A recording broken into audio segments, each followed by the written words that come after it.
There is something though relating to spirituality. This is sort of an intermediate thing between sort of intellect and spirituality.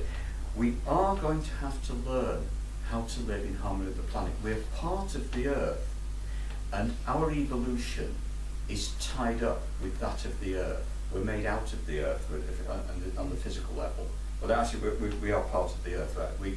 We can't really separate ourselves from it. But we have to learn on the physical level to live in harmony with the Earth. And we could, the way we're going, destroy the planet and we can't live on it. And we have that, to some extent, is an intermediate, that's intermediate between intellect and spirituality. But it's something we're going to have to learn to do, because every time we come up with a technological advance, we seem to create another problem for ourselves farther down the line. And up to about 100 years ago, I don't think we gave a monkeys down the planet. Like putting lead in petrol in the 1920s.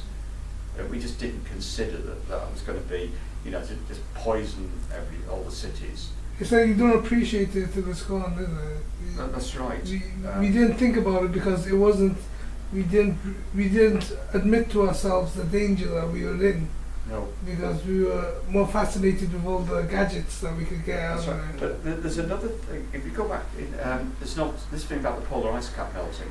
There's an alternative theory, and that is that in the 1930s, Stalin. It's always good to blame Stalin because he's dead, isn't he? Stalin came up with some massive irrigation projects in Siberia, areas that hadn't been farmed. He wanted to feed his people. Everyone said this was a good thing and a big step forward. So they have these massive irrigation projects in Siberia, and less water started getting to the Arctic Sea, less fresh water. So the Arctic Sea was saltier and started melting. And that was done that started in the 30s. But the chicken is coming on to roost now. You know, if that's true, then the Arctic Sea is now a sea. It's not a block of ice anymore.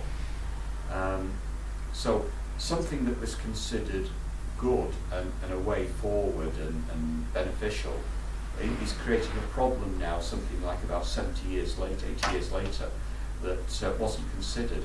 In the same way that the Aral Sea has disappeared. And that was irrigation. I believe it's people just living in denial is the worst thing, because I come from Bangladesh, and Bangladesh is the first country, one of the first countries that's going to get flooded. Yes, that's right. Yeah.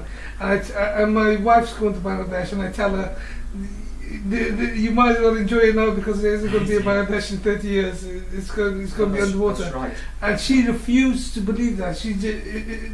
The fact that her homeland would just not exist is like something she can't comprehend. Yeah. And my father's the same way. I tell my father Bangladesh is going to be underwater in 30 years, and he's like, no, there'll always be a Bangladesh. No.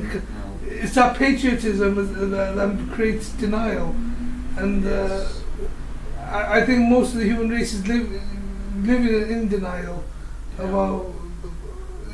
It's really the same as what's going on in the chopping down the Amazonian jungle. That's right. That's the lungs, the green lungs of the world providing all the oxygen. Unfortunately, see, they're doing what we did 500 BC. We were forested and we cleared it for agriculture.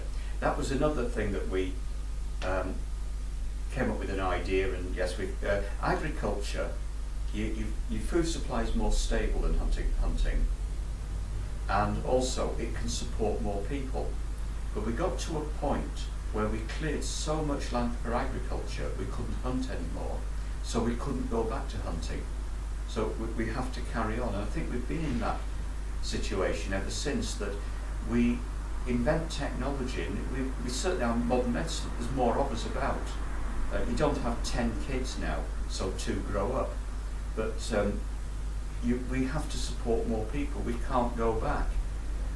We have to keep coming up with new ideas. I think we're locked into that. And it's